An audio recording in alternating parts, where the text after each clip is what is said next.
What's up, everyone? I'm Cardi-C, the baseball card collector, and today is the May 2020 edition of Cardi-C Learns to Flip, the finale. Yes, you heard me right, the finale.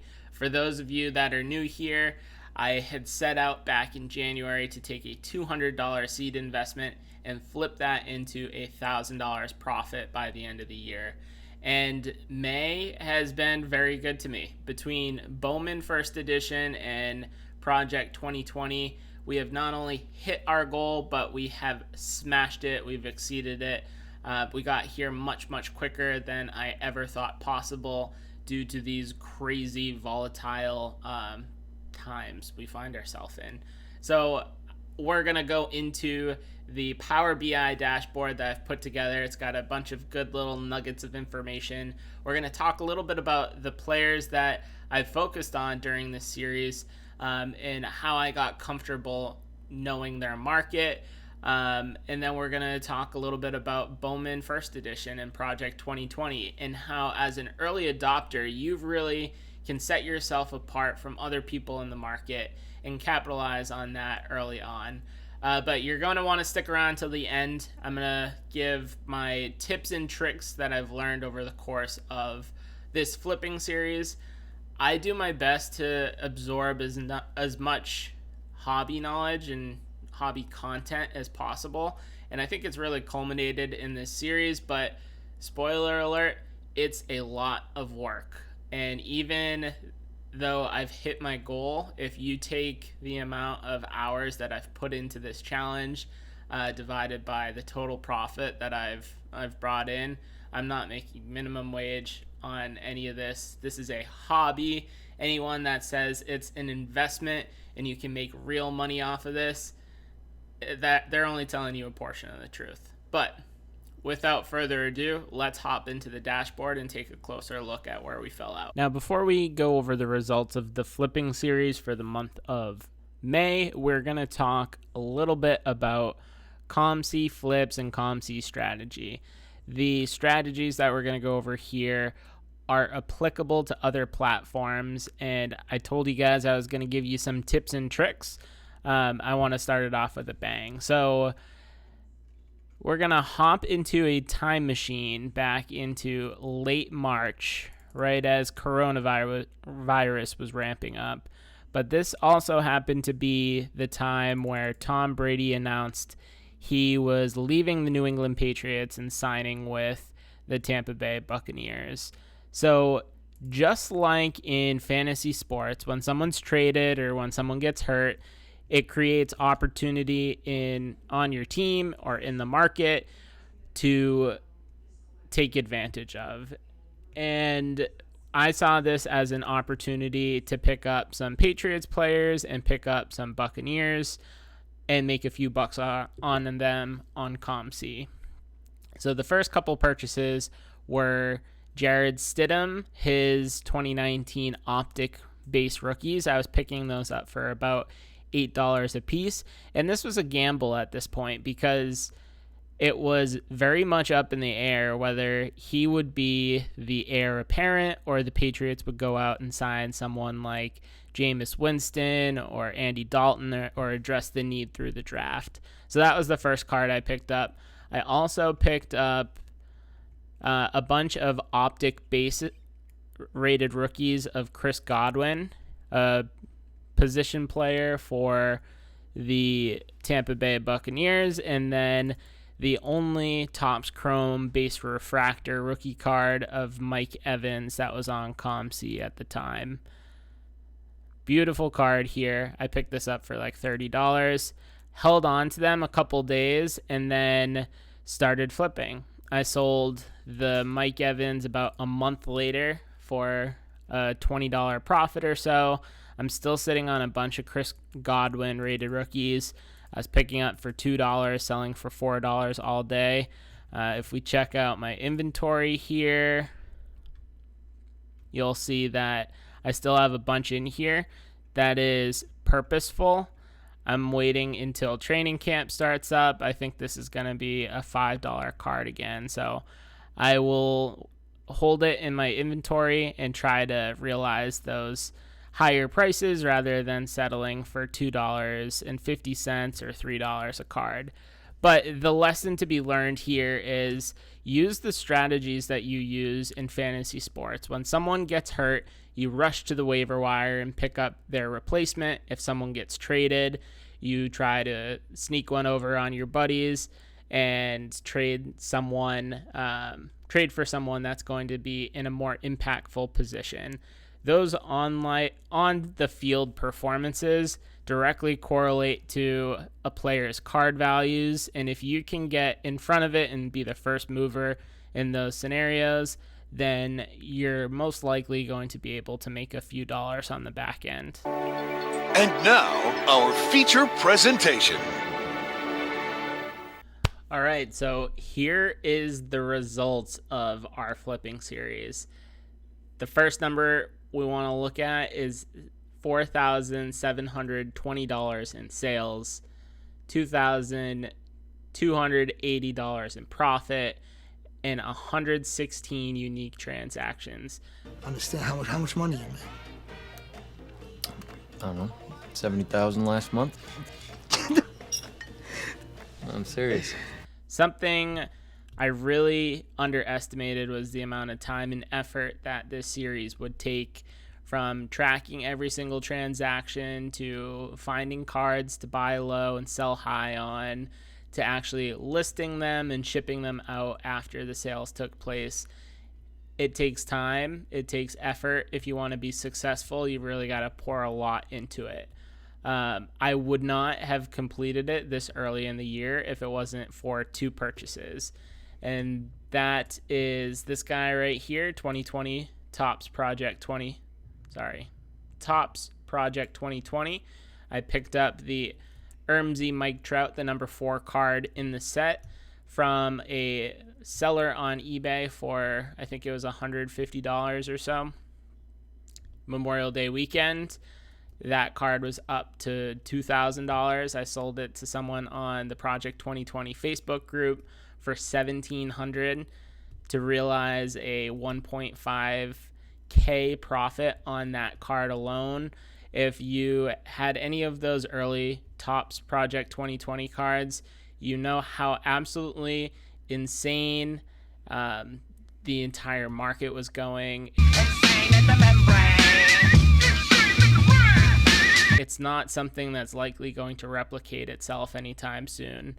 On the same line of thinking, I purchased the 24 packs of the Bowman First Edition, a Topps.com exclusive. There were only a limited number of packs available Wednesday, Thursday, and Friday, the week they released. I tried for a long time, Wednesday and Thursday, trying to get packs that I thought I was going to rip myself, with no avail. Actually got 24 packs on Friday. Really excited for them to come in. Topps took a couple weeks to ship them out, and during that time period, I realized that what I was after, Bowman Chrome cards, weren't really included in the product. The autos were very, very, very short printed, so it was very unlikely that I was going to be pulling an auto. And then if you had purchased 24 packs, those were coming in a sealed box. So all those factors lined up, on top of the secondary market prices just being absolutely insane, convinced me to sell the box instead. So I sold that through eBay for $700. Those two transactions there, Project 2020, the Ermsey Mike Trout, and the Bowman First Edition, made this series for me. But how would you evaluate your season? I think we ain't done yet. You personally? I think we ain't done yet. There's more to it than just these once-in-a-lifetime type flips. It's really about the time and effort that I put in along the way, the first couple months of the series, that reflects what the card market is all about. So what do I mean by that? We can look up in this top left-hand corner the total profit by player. Remember, I had 116 sales. The Ermsey Trout and the 2020 Bowman First Edition were only 2 transactions. The rest were very low dollar transactions, and I tried to focus on players that I was familiar with. Sort of know your lane, stick to it, try to identify a market that you can know frontwards and backwards. And for me, that was a couple players that you can see here. Vladimir Guerrero Jr., Fernando Tatis, Carter Kieboom, Water Franco, Luis Arias, Kevin Biggio, and Ronald Acuna Jr. You might think it's a good idea to cast a very wide net when you're trying to find these deals on different platforms, but where you run into issues is if you don't know what the going market or the market price is for a particular player or a particular card of a player, you're going to take longer to pull the trigger. You might not necessarily pick up on something that's a good deal. You might just scroll over it. In the process, you'll lose out on a bunch of cards. You won't pick up cards that have great flip potential, and it is a potential waste of your time just flipping through different threads on Blowout or making different searches on eBay. So I found a lot of success early on just picking 1 or 2 players, and as you see down here, 2019 Top Series 2, Vladimir Guerrero Jr. When I first started picking this card up, it was like a $15 to $20 card. Exploded to $35 or $40, and I thought it doubling in a couple weeks was absolute insanity. Little did we know what Project 2020 would bring, but that was what I felt comfortable with. It was a market and a card that I knew frontwards and backwards.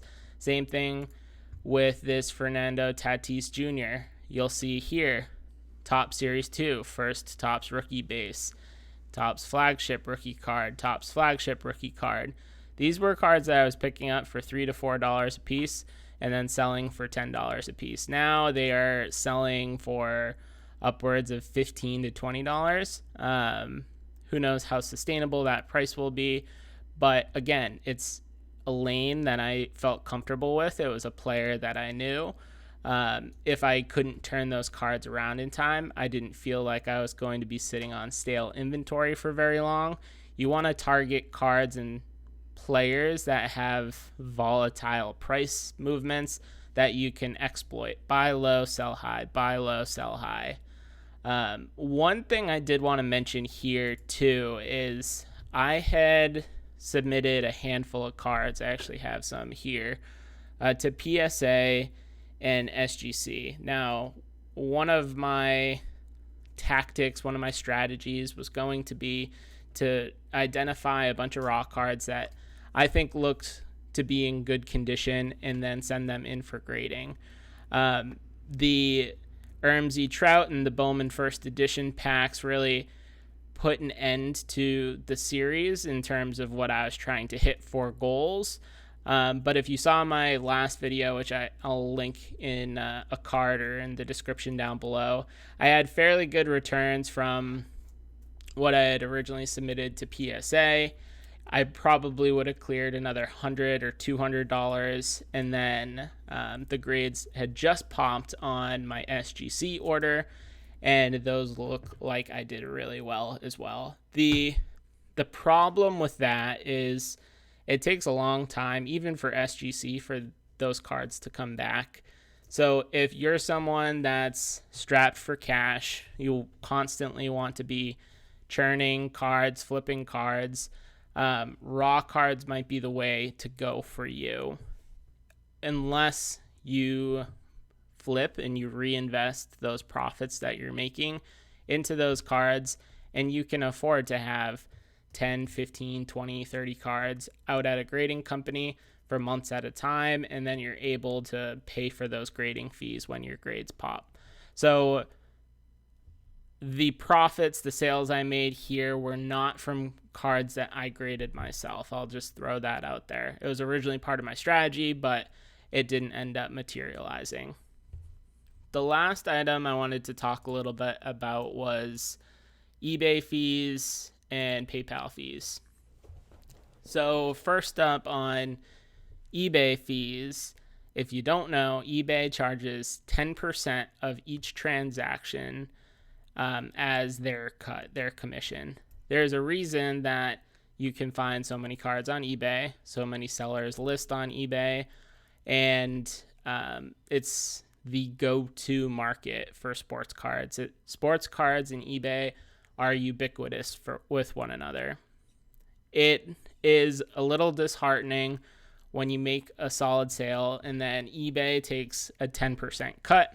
PayPal makes 3% off of that.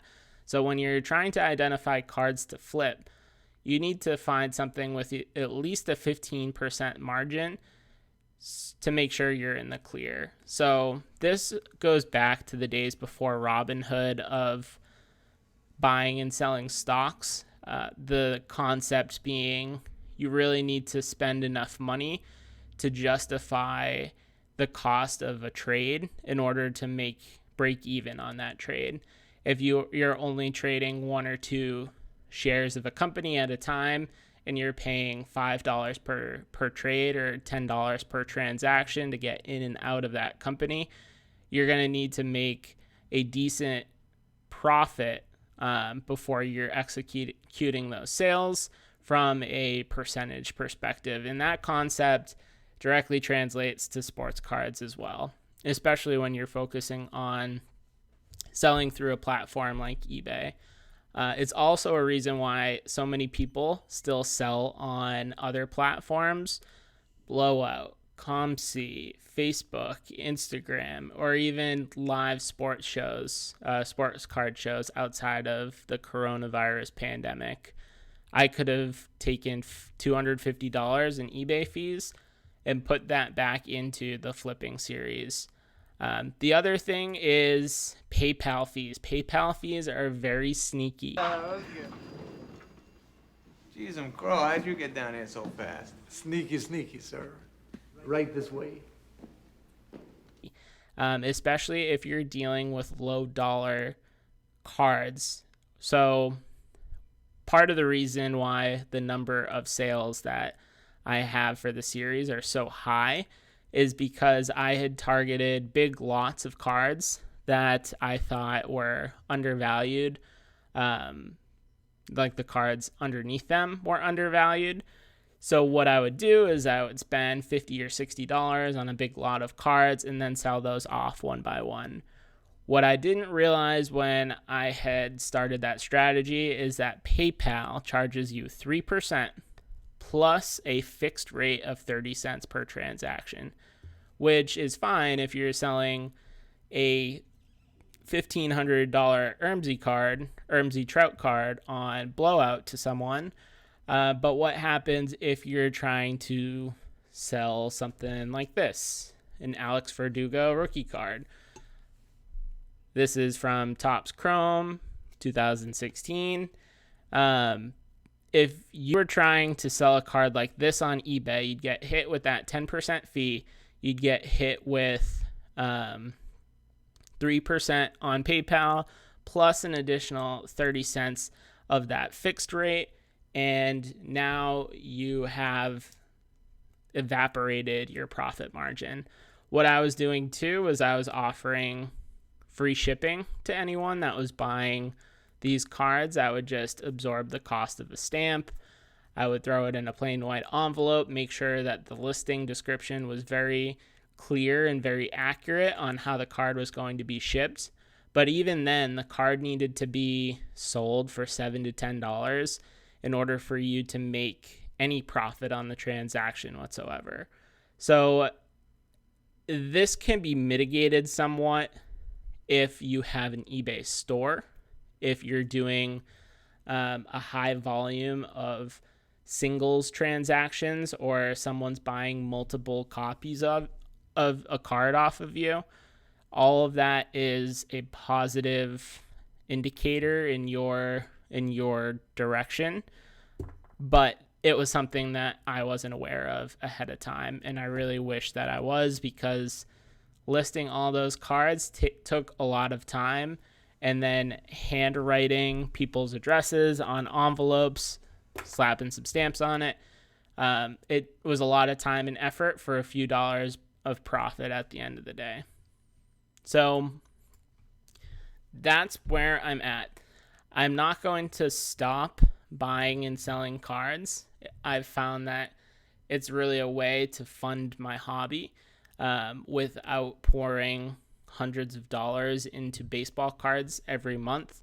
I've started to expand my collection beyond baseball, hockey, a little bit of basketball, and I'm still learning more and more about the hobby every day. So although this will be the finale of Cardi-C Learns to Flip, I will still be coming back with a bunch of tips and tricks on how to maximize the profit you get when selling your cards, how to find cards in different marketplaces, what strategies to use, and just give back to the community. So thank you if you've been one of the OGs around since episode 1. I hope you learned a lot on your journey with me, and I'd love to know what you think, what your favorite parts of the series were in the comments below. But that's all for me. Till next time, I'm Cardi-C, the baseball card collector. We'll catch you guys later.